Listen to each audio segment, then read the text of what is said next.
बिस्मिल्लाहिर्रहमानिर्रहीम। अस्सलाम वालेकुम नाजरीन, आप देख रहे हैं हमारा यूट्यूब चैनल तिब्बे शफा टीवी में। आपका मेजबान हकीम मोहम्मद जमान हैदर।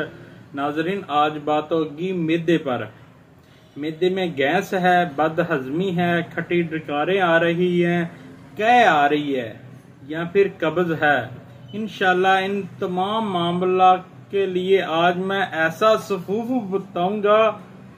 मैदे का किसी भी तरह का मसला है, इंशाल्लाह ताला पहली खुराक से आपका मैदा हल्का फुल्का हो जाएगा। लेना क्या है नाजरीन, नुस्खा मैं आपको बता देता हूँ। उससे पहले मेरी आपसे रिक्वेस्ट है, जिन दोस्तों भाइयों ने मेरा चैनल अभी तक सब्सक्राइब नहीं किया वो कर दें और साथ ही बेल के बटन को भी प्रेस कर दिया करें ताकि आने वाली हर वीडियो का नोटिफिकेशन आपको मिल सके।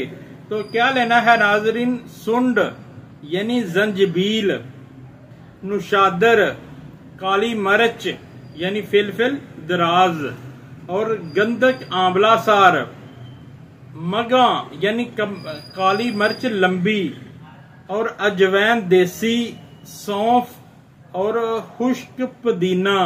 ये सभी बराबर वजन ले लें, इनका सफूफ बना लें और कपड़ छान कर लें। खाना खाने के बाद आधा चम्मच नीम गर्म पानी के साथ इस्तेमाल करें।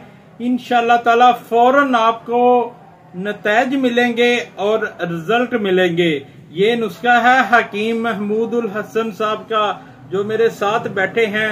दुआ करें अल्लाह ताला इनको सेहत तंदुरुस्ती वाली लंबी जिंदगी अता फरमाए। इनका भी चैनल है महमूद 99 टीवी, वो भी इंशाल्लाह जल्द मंजरे आम पर आने वाला है, वो भी वीडियो देखें। अल्लाह ताला आपका हामी नासर हो। अस्सलामु अलैकुम।